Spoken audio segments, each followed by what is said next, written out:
Good morning, everyone, and welcome back to the TRRC. Before we start our proceedings this morning, Imam, you have the floor. You can offer some prayers, please. Bismillahirrahmanirrahim. Alhamdulillahi Rabbil Alameen. Rahman Rahim Malik Yawmiddin. Iyaka na'budu wa iyaka nasta'in.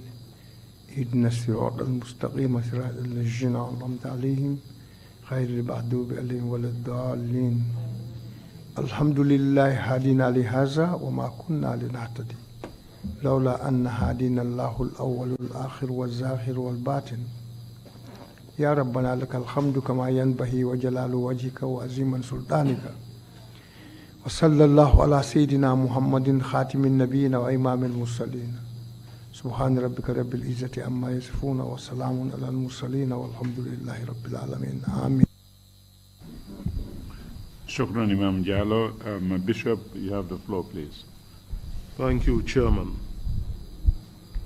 Lord God Almighty, we continue to bring the sittings of the TRRC before your throne of grace. And we continue to submit ourselves under your direction. We continue to bring our imperfections before you and to ask that you do have mercy upon us as we deal with our human frailties. We continue to ask that you continue to uphold all the staff of the TRRC, the statement takers, the investigators, the legal team, to do their job as they continue to do their job in a professional manner. We ask that the Holy Spirit will always guide and direct what they do in honor of you and in honor of the people of this land. And we continue to bring all the witnesses that will be appearing before the TRRC, that they will come empowered with the Spirit to speak the truth and nothing else but the truth, so that the healing in this land will continue to take effect. The reconciliation will continue to move around every family in this land and abroad. And we continue to ask for that spirit of patience, for vengeance belongs to you, and that we should not be hasty, but allow that the due process take its course. This we ask through Christ our Lord. Amen. Amen. Thank you very much indeed, Bishop Wadiko. Council, are we ready with this morning's witness? If so, please proceed. Good morning, Mr. Chairman, commissioners and members of the audience. Ms. Sagar Thomas Jatta would lead the next witness. The witness is ready and waiting. Thank you very much. I, Tida Jatta Jaju. I, Tida Jatta Jaju. Do swear that. I'll speak the truth. The whole truth. And nothing but the truth. So help me God. Good morning, Mr. Chairman. Good morning, commissioners, and good morning, members of the audience. Good morning, Madam Witness. Good morning. And how are you this morning? I'm good, thank you. Thank you for agreeing to testify before the commission today at very short notice. We appreciate the effort. We met very briefly this morning. And as you know, my name is Sagar, and I will be the one, I'll be the counsel questioning you this morning. I'm sure you're familiar by now with all of our rules and regulations here at the TRRC, but I will just repeat some of them to you just so that you're familiar, to get you more familiar with them. We try to get all witnesses just to be as comfortable as possible whilst they're giving their testimony. So in that regard, I would just ask you to assume whatever sitting position that makes you most comfortable, and just make sure that you draw the microphone close to your mouth as you speak so that we can hear you quite clearly. I know that you're quite a fast talker through our interactions this morning, so please just take it slow as you give your testimony for the benefit of the interpreters so that they'll be able to interpret your testimony into the different various local languages. For today, what we will be focusing mainly is just your role at the Ministry of Education, where you currently worked and worked over the years. Your role there in the different positions that you occupied at the time, and in particular, what your involvement was in regard to the scholarship pageants that were going on at the time, and some of the information you received whilst you were working in that position, especially in regard to the sexual violence theme that we are currently hearing at the TRRC. I hope everything is understood and you're ready to proceed. Yes, thank you. Okay. Kindly give me your full names. My name is Tida Jatta. When and where were you born? I was born in Banjul on the 5th of October 1972. Where were you raised? In Banjul, then in the Combos, later Kunda, then Kanifing mostly. And what is your current address? Currently, I live in Keseri. You could leave your microphone on if it's easier for you. Thank you. Okay. What is your current occupation? Right now, I'm a civil servant working at the Ministry of Basic and Secondary Education. What is your current position? I am the Director for Basic and Secondary Education Programs. Can you just tell us briefly what your role is? Right now? Yes. Okay, I have policy oversight on programs under the ministry, and they range from special needs education to gender and education to life skills education, madrasa education, adult and non-formal education, our school feeding program, school agriculture, and also school agriculture. Did you say that the gender unit was within your portfolio? It's within my, and it's still within my portfolio, yes. It's under my directorate. Please tell us just briefly what the objective of the gender unit is. Basically, is to make sure that girls and boys go through education without mishaps, and also to make sure that the quality education of both boys and girls are taken care of, and also the protection of boys and girls. Boys and girls are protected in school throughout their education career, that is from our basic education to secondary education. Okay, thank you. Just to also ask you just to wait for a few seconds in between our speeches so that our speeches don't overlap. Okay. Just wait for me to answer the question, and perhaps wait about 3 seconds before you respond. Kindly give me a brief summary of your educational background. Okay. I started nursery school at an early age, and then I started my primary education at Latrikunda Primary School from 1981 to 1986. Then I took my common entrance and proceeded to Gambia High School from 1986 to 1991.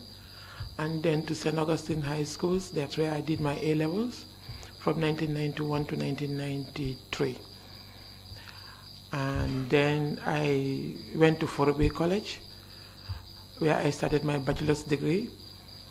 But we couldn't finish because of the war. In 1997, we have to be transferred to Ghana, University of Ghana, Legon, where I obtained my BSc honors in sociology and political science. In 2002, I proceeded to the University of Hull, that is United Kingdom, where I obtained my master's degree in education, counseling, and information education technology in education. I also have certificates in guidance and counseling, postgraduate. I also have a postgraduate certificate in counseling, psychology, and psychotherapy. I also have another postgraduate certificate in administration and management, advanced diploma. I also have certificates in gender and education mainly, but also in gender mainstreaming, gender sensitive budgeting, and also, but mostly gender and education related issues.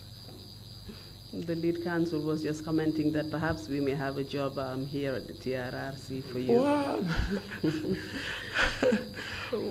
Kindly tell us what you did after you finished your education. Yes, when I finished my bachelor's degree, when we finished my bachelor's degree, at that time I was a member of the student union then, that is the National Union of Gambian Students in Ghana. We paid a courtesy call at the then Minister of Education, who advised us to give back to the country because they sponsor us through. So that's how we started working. I, for one, started working at the ministry, and I'm still there since 1999. So the Ministry of Education basically awarded you scholarships to go yes, and study abroad? Yes, I obtained a scholarship to Sierra Leone, yes. Please wait 3 seconds between my Sorry. question and your answer. I'm sorry. Thank you very much. Tell us how you progressed through through your different positions in the Ministry of Education. Yes, initially I was appointed as a graduate teacher, but posted at the guidance and counseling unit. At that time, right now it's the life skills unit, but before it was the guidance and counseling unit. And from 1999 to 2006, I was at the guidance, 2005, sorry. I was at the guidance and counseling unit. Then from 2005 to 2015, yes, end of 2015, or 16, end of 2016, I was at the gender unit. And I was the head of the gender unit until I was promoted to the Director for Basic and Secondary Education in 2017.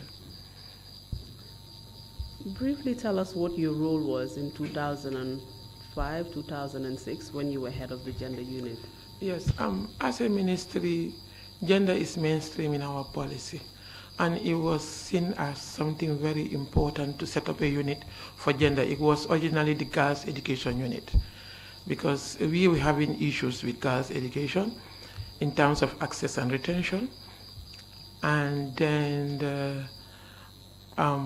when we made gains in issues of access and retention in girls' education, the unit was renamed Gender Education Unit, so that it will also focus on boys, because we were having issues of boys' education too. So our main,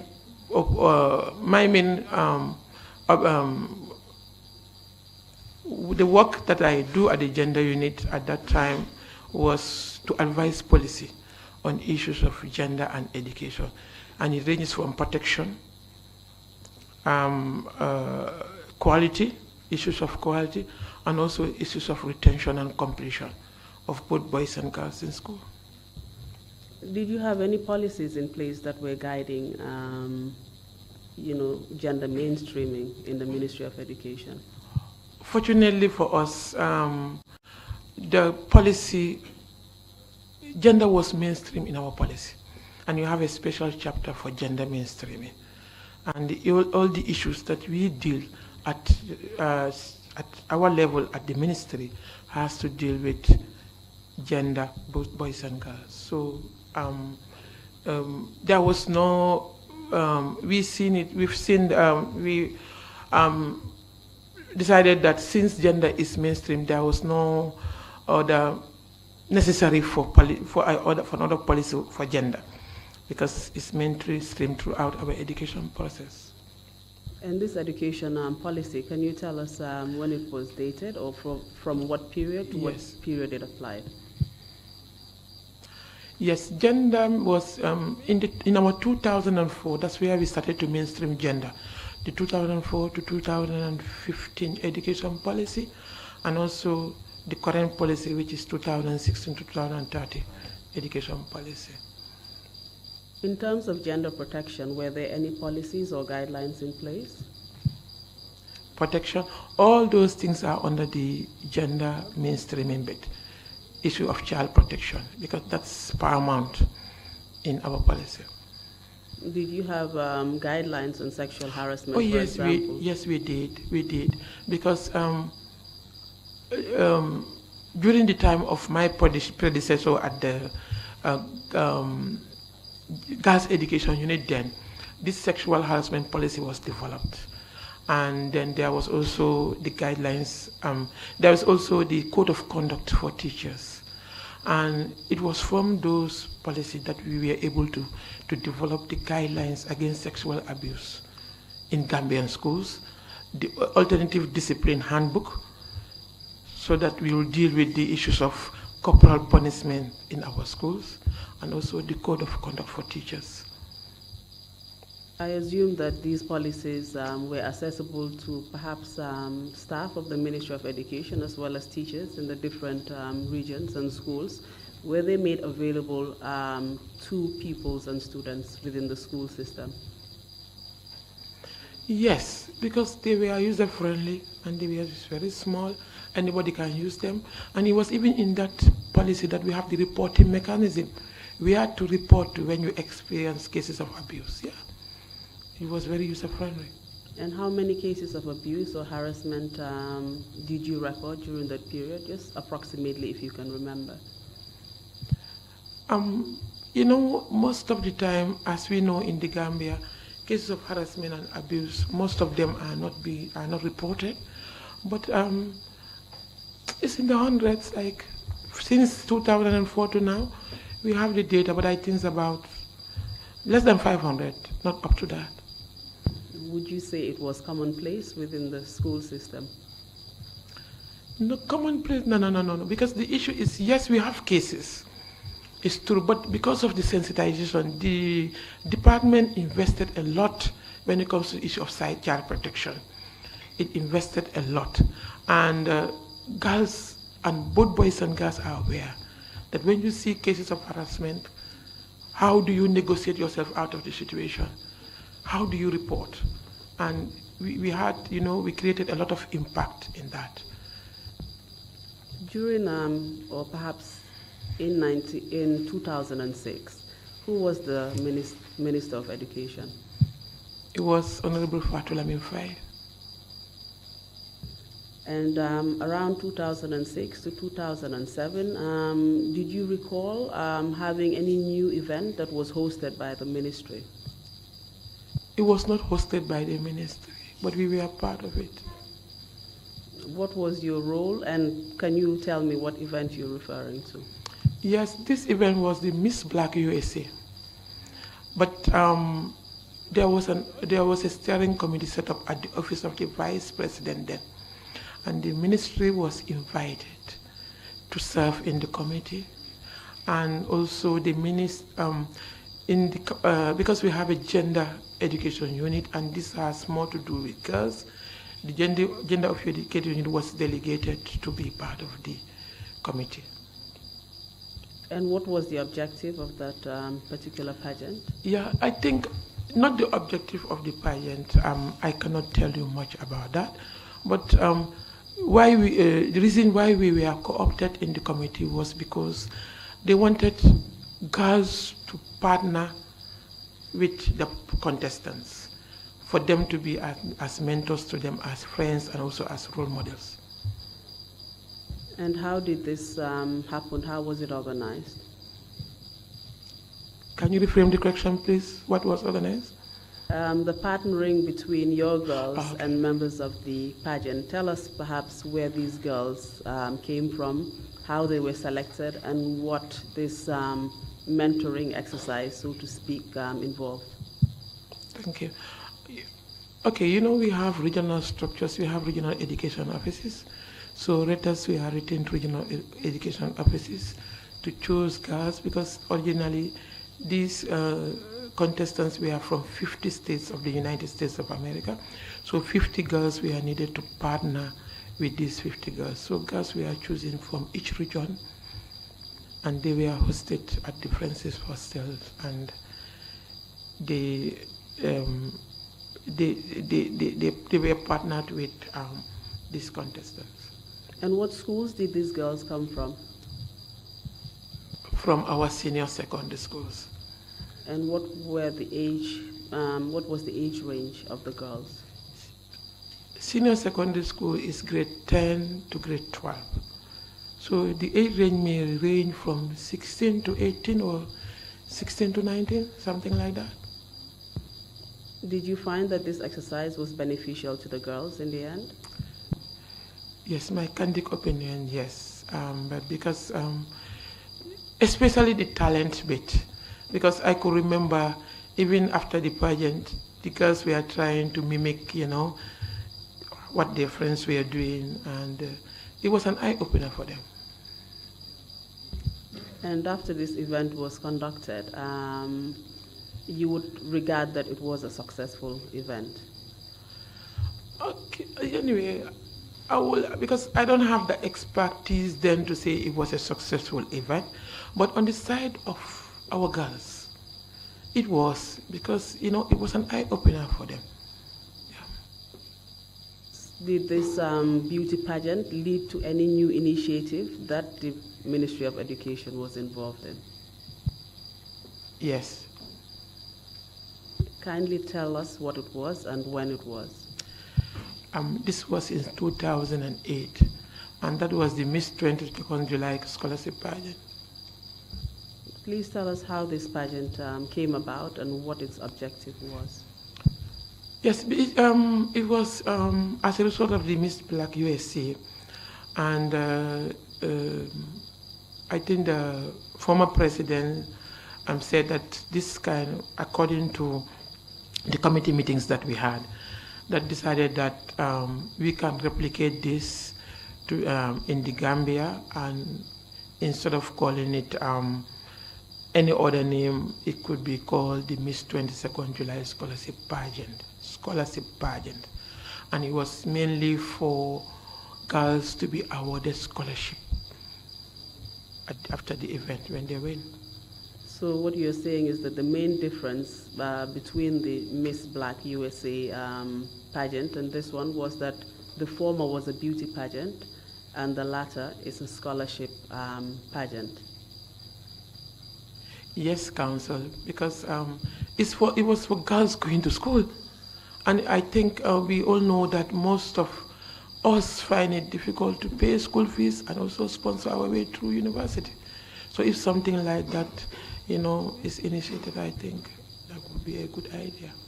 And I understand the fact that with beauty pageants, what would be showcased perhaps would be the beauty of the girls, perhaps not entirely, but that would be part of it. But in terms of the scholarship pageant, what was the main thing that was showcased?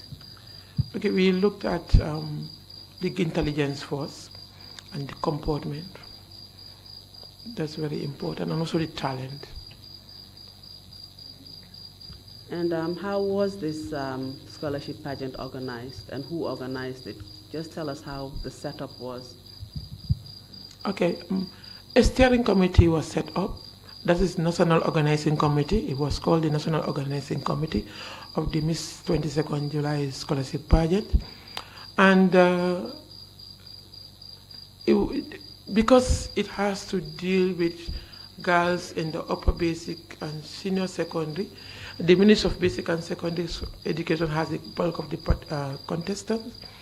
Now, the Minister of Basic and Secondary Education chaired the National Organizing Committee. But notwithstanding, we have members of the committee, the Minister for Higher Education, Research, Science and Technology, Minister of Youth and Sports, Minister of Tourism and Culture, the Minister of Communication, when she was a woman. They were all part of the committee, together with the technical people and also those that have experience in conducting pageants. Were there any judges as well? Yes, that's the event proper. Judges are selected and also from different subject areas. Yes. Tell us how the girls were selected for this particular pageant. Okay. Okay, the first edition was a big one, and it covered about 100 girls, 10 from each administrative area, together for 30 from this tertiary. So each administrative area, we have 7, Banjul, KMC, and the regions. That is 70, and 30 from the tertiary institutions, which are MDI, GTTI, Gambia College, and the University of the Gambia. So they were 100. And what was done during that edition was everything was centralized. The preliminaries were done at central level, and the winners competed in the final. And also, different judges judged the different events. But for the other editions, it was reduced to 22. One is because of finance and also capacity. So 2 were chosen from each administrative area, also 2 from each institution at the tertiary level. For now, let's just concentrate on the first event Okay. that was organized, I believe, in 2008. Mm-hmm.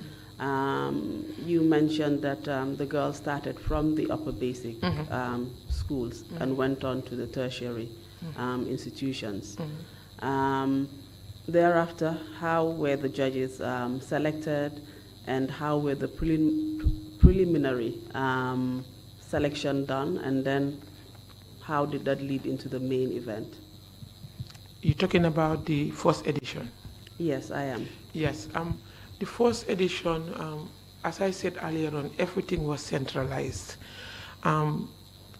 Girls were chosen from their schools from their respective regions, and to come and compete at central level. So the preliminaries were done at central level, and when the preliminaries were done, the winners competed at the finals. So that was done for the upper basic level, the senior secondary level, and the tertiary level. And as for the judges, can I go?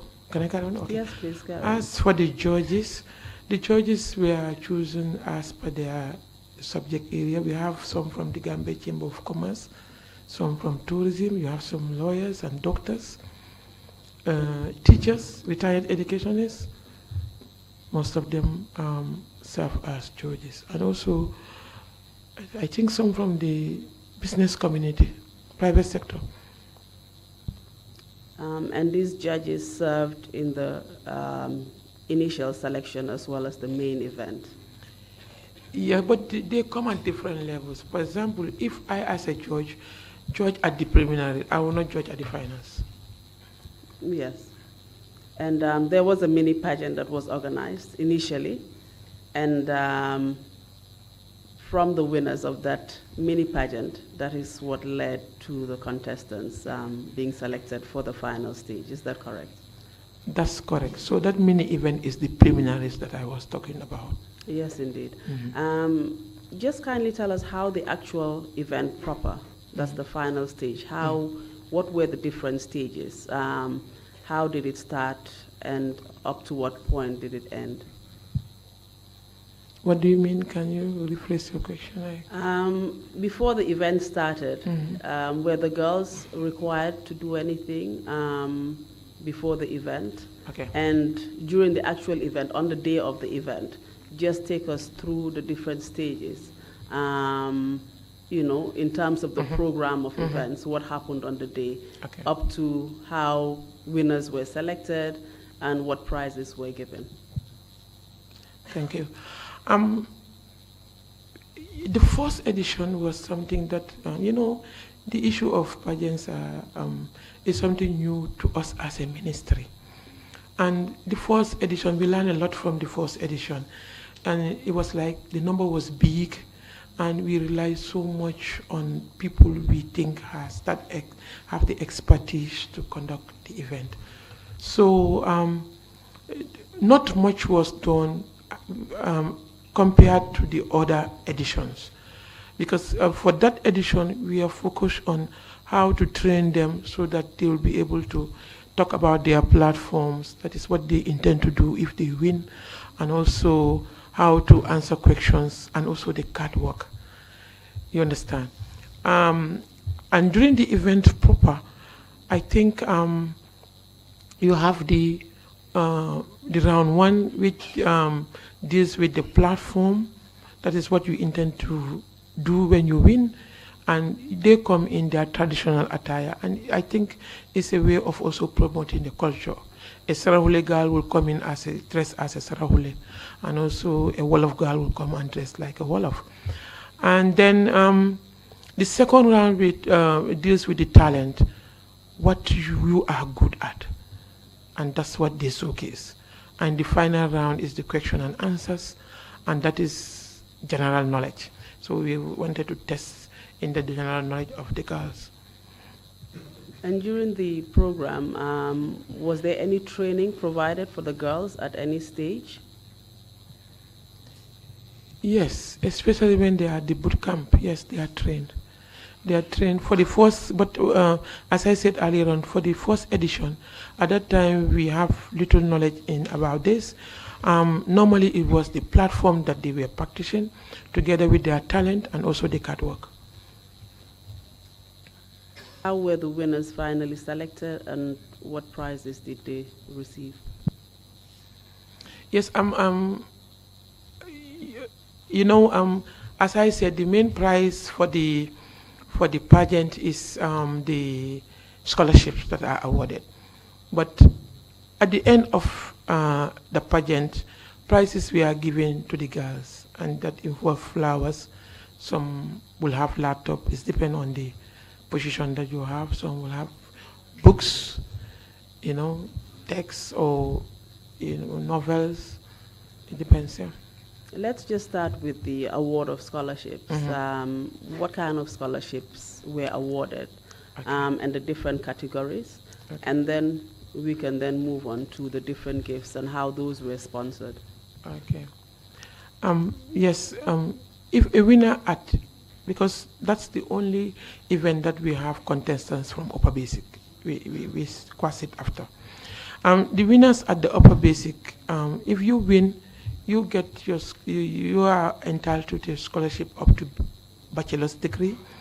Then at the senior secondary level, you are entitled to a scholarship up to master's level, and for the tertiary up to PhD level.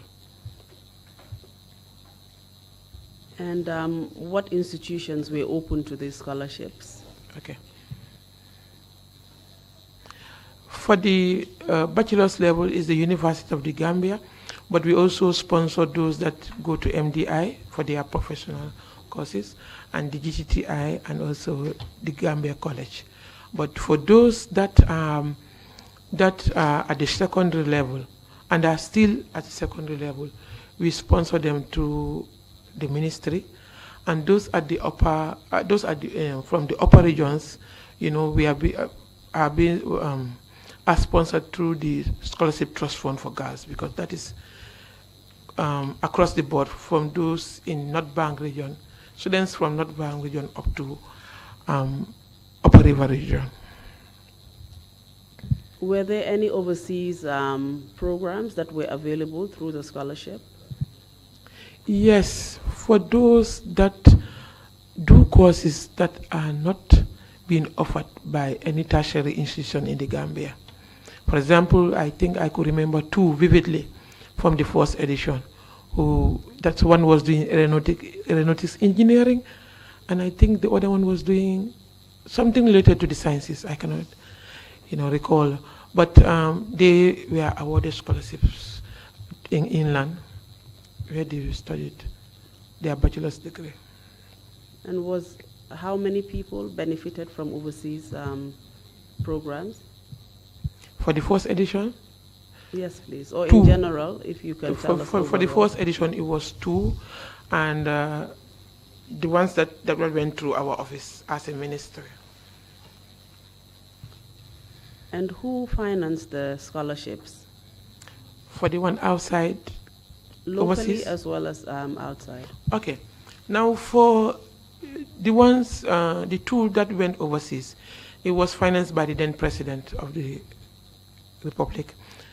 But for the ones going to the University of the Gambia College, and all within the country, it was through the Ministry of Higher Education, Research, Science and Technology for tertiary.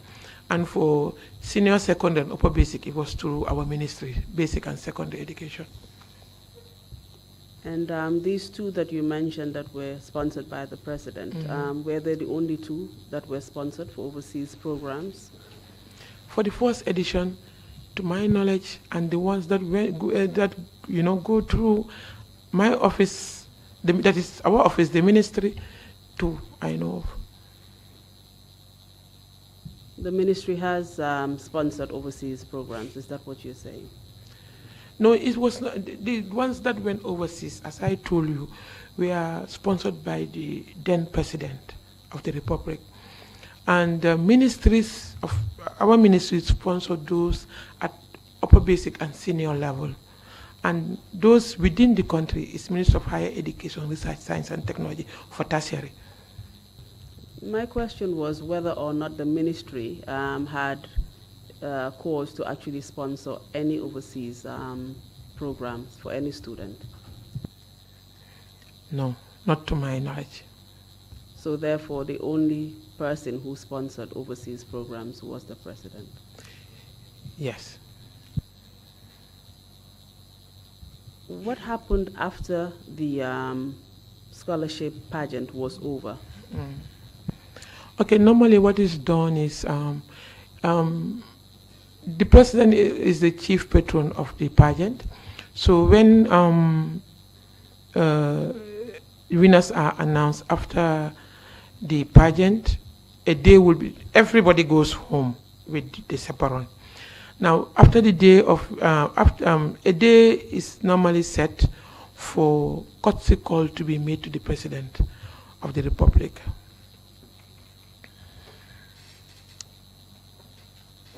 Please carry on.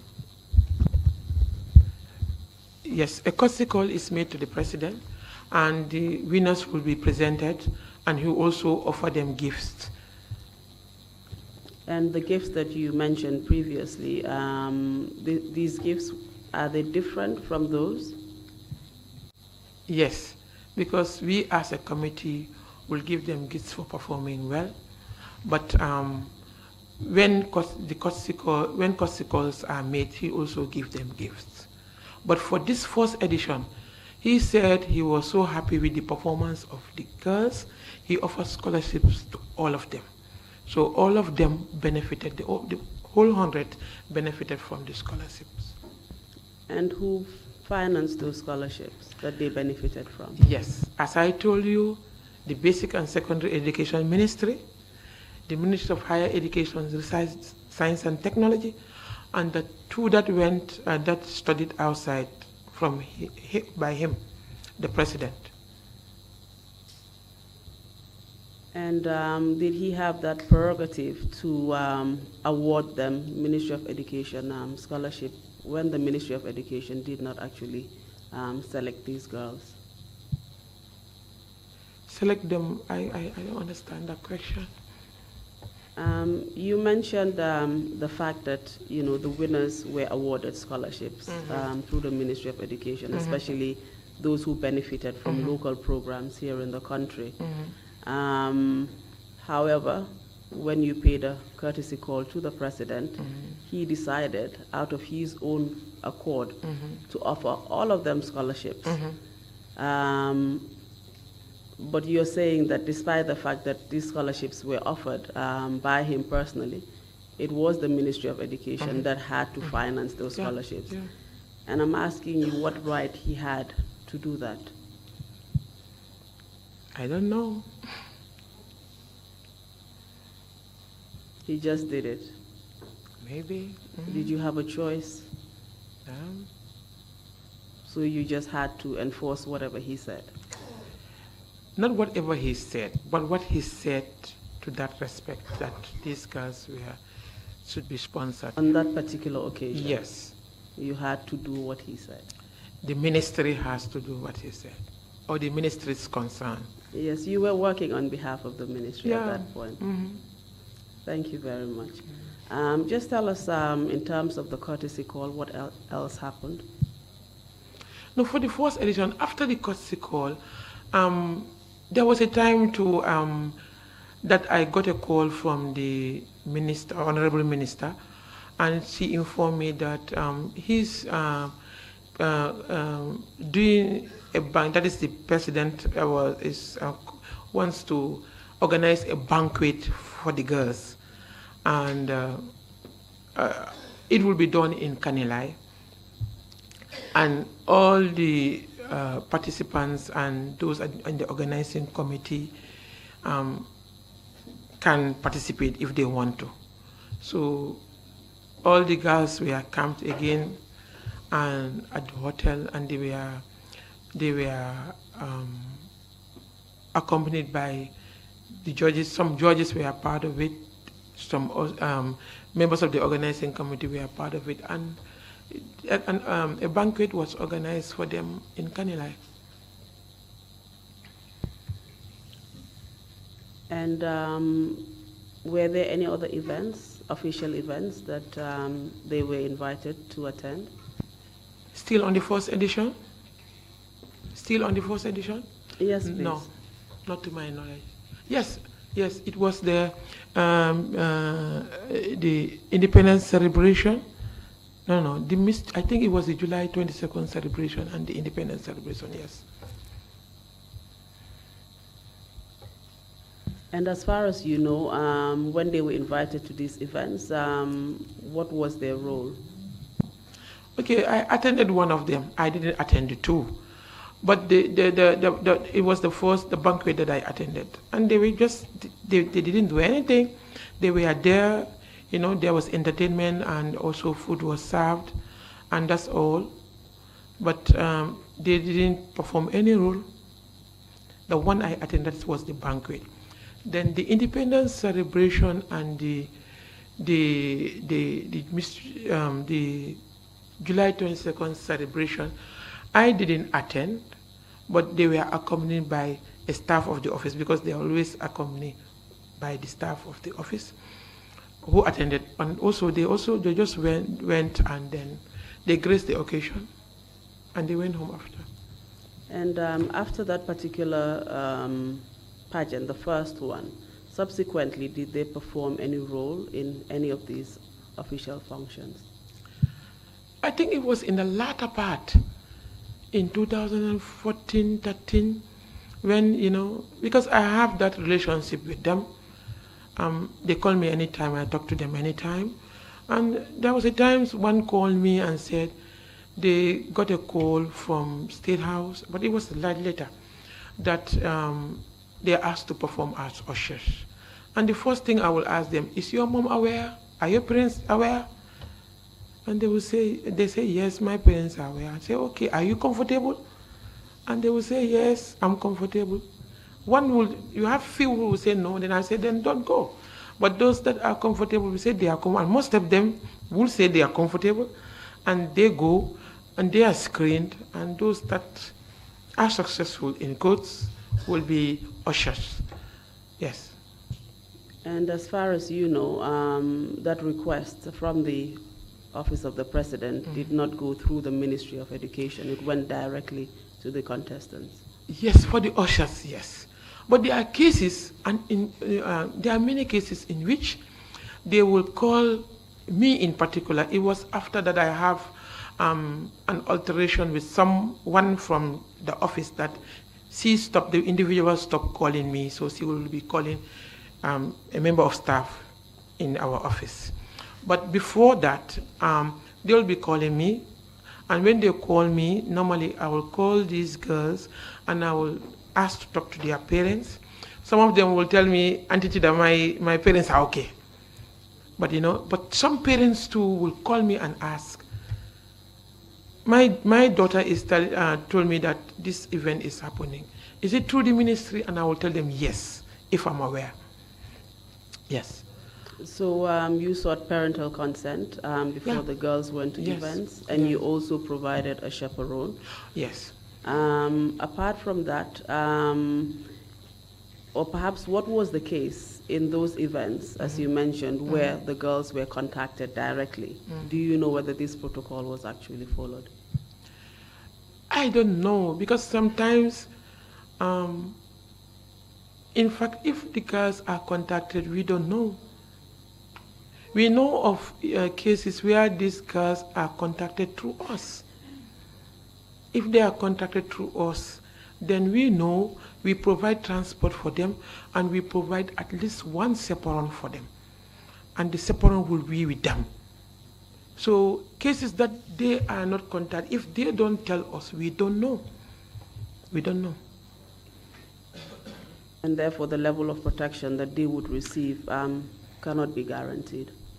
Exactly. Were there any other events that they attended? Yes, they attend, I think, because events where they need to spend the night, sometimes they spend the night, and that's the events, that the cultural events that goes through the night. But that one too, if we are aware, we provide transportation for them, and also they go with a chaperone. They always go with a chaperone if it is through the office. What would be the level of interaction they would have with the president at these official functions, if he was present? I don't know, because I don't attend those functions. I don't go. But you have attended one courtesy call. Yeah, that is the first edition in 2008, and that one, as I told you, it was like entertainment and also food. You also mentioned that on some occasions they would have to spend the night. Just tell us why they would have to spend the night, and where would they spend the night, and how were these visits coordinated and arranged? Okay, when we get the call from the office of the president, and normally they are done by protocols, both male and female. It was in the latter part that I was not getting call from the protocols, but I was, but as member of staff in our office was getting call from the protocol, and when they call us and inform us of any activity that's supposed to happen, the first thing we do is we contact the girls and also ask for consent. But most of the time they will tell you my mom is okay, and then after that, transport will be provided for them, and they will be accompanied by a chaperone. They will spend the night, and the chaperone spends the night in the same room these girls are, because those are instructions from me, and normally it's done. And when they come back, she normally gives me feedback, and the feedback normally is, Auntie, it's okay, everything went on well. But the level of interaction, I cannot tell you, because apart from the first one, I don't attend those events. And as the years progressed, did the scholarship pageant change in any way? Can you just tell us some of those changes and how it affected the scholarship program that you try to run at the ministry? Yes, we learned a lot from the first event, and then after we reduced the number because of funding and also because of capacity. We reduced the number. The number was reduced from that 100 to 22, and the upper basic level to. And that was strictly the prerogative of I could remember the minister, honorable minister, saying, these guys are a bit young. I think it's important for us, it's proper for us to limit ourselves at the senior level and at the tertiary level. And that was done. In addition to that, we try to make it more educational. And during the boot camp, people from different disciplines are invited to come and give talks regarding women empowerment, girls' education, culture. We invite people from National Council for Arts and Culture, people from the private sector, like entrepreneurship education. And also, but the most important thing, and that one I take it upon myself, is the life skills education. You know, that's why I was happy when that undisclosed witness was talking about saying no without hurting the person. I was laughing in my corner, because that's what we teach them. Not her per se, but I'm talking about the participants. You understand that say no, how to negotiate yourself out of uncomfortable situations. And normally that's what I do with them. Also, there are other authorities, like, I don't want to call names, but women who are well versed. You know, there is one woman that, you know, trained me. She's always there also for them. And she was like the counselor. We also have a counselor, the counselor of the group at that particular point in time. Did you face any challenges or difficulties as the years went by in terms of managing the scholarship? Managing the scholarship, because the issue is everything was properly laid out for, and they all understood that if you are at this level and you win, you have scholarship up to this level. We all knew. So managing the scholarship was not a problem. I think the problem was when students started,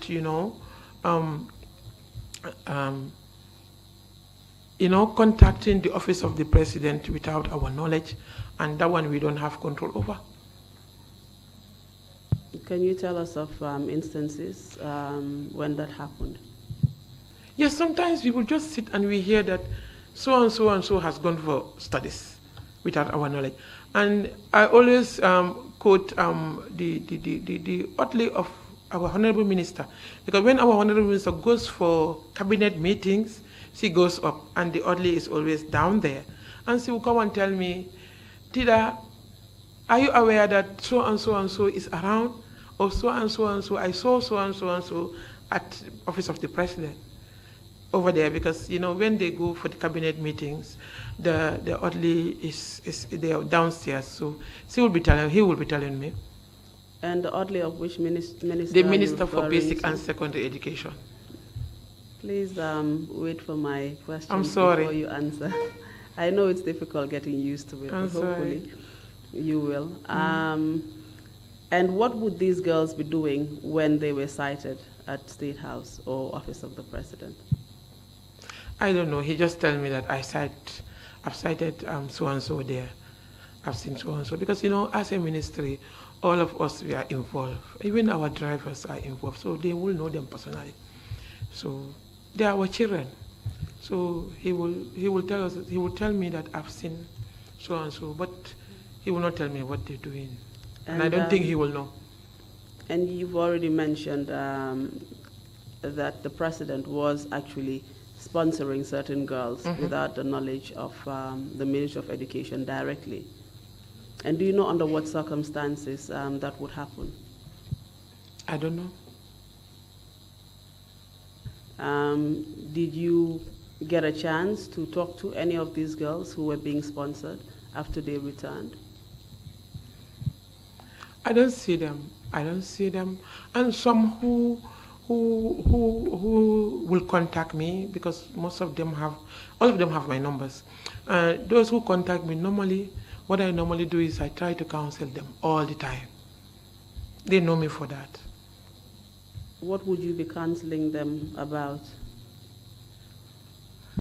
As young women, for them to be very careful, because their future is very important. And normally we want them to be ahead of where we are. Can you just tell me under what circumstances you would be counseling them? I mean, is there something in particular that they would say to you or report to you in terms of something that had been done to them? No. I have to wait for 3 seconds. Okay. No, not at all, because nobody has ever reported to me. And when I say close, I'm close to them, but nobody has ever reported to me about whatever they've encountered. But as a concerned person, and it's my work, I'm paid to do that. Normally, I would just advise them, most of the time counsel them. Was that because you were suspicious of something going on? No, I was not suspicious. As I said, that's my work, that's what I do. And as a concerned, because I went to good women who helped mold me to where I am today. So I try also to transfer those to them. All right, thank you. You mentioned the courtesy call that the courtesy call of the president after the beauty, or rather the scholarship pageant. Can you tell me why you had to pay a courtesy call to the ex-president Jammeh? As the patron of the pageant. He is the patron of the pageant. He was the patron He of was the the pageant. patron of the pageant, yes, thank you. And what did that entail? As the patron of the pageant, because it was his idea. I think it was his idea to come up after the Miss July to Miss Black USA. I think it was his idea to come up with something like this. So he was the patron. In terms of what happened after the pageant, was there at any point that information was requested from you about the girls that contested in the pageants from the office of the president? Yes, normally we give them we give them the biodata of the girls together with their passport size photographs. We do, and normally, because you know it's a cabinet. I think it's a cabinet decision, something like that. And normally, after the end of every pageant, too, the honorable minister will write a cabinet paper to that effect. So, with the cabinet paper, all those particulars too are put together for cabinet. And apart from the fact that the ex-president was the patron of the pageant, was there any other reason why that information would be requested from the office of the president, considering the fact that they were not the ones managing the scholarship? It was under the purview of the Ministry of Education. I don't really know, but what I can tell you is mostly is the letter from the Secretary General, Office of the President, and the head of the Civil Service. And do you know where that request was coming from? You know, when they write with these official writings, I'm directed to. That's how it is written. So. And as officials of the president's office, where would those directions be coming from? I don't know, but it's from, you know, the Secretary General is the head of the Civil Service. So when they write and request, you know, that's the ministry too will respond. Do you know who the Secretary General is answerable to? As a civil servant, the Secretary General is answerable to the head of state, that is the President of the Republic. So he would be the one to direct him, to give him directives. Is that correct? It could be. You also mentioned that sometimes these requests would come through protocol officers. Is that correct? Can you tell us if you remember the names of any of these protocol officers that you had the opportunity to interact with? Yes, I think I can remember 3. Because the first one I didn't even know, because I had to ask somebody. Because this lady called me and said, "Who are you?" That's something that I don't like. And I had told her, why are you asking me? You call my phone. Then the lady said, "Don't you know that I'm a protocol officer?" And I told her, a trained protocol officer will not talk the way you are talking. She hung up. Then later, a member of staff from the office came to me and said, "Tida, somebody so-and-so called me and was asking who I was talking, who has this number." And she gave me my number. I said, "Yes, I did." And she said, "It's so on, so on. So I say, okay, me, I don't care. But if you talk to me, you talk to me with respect.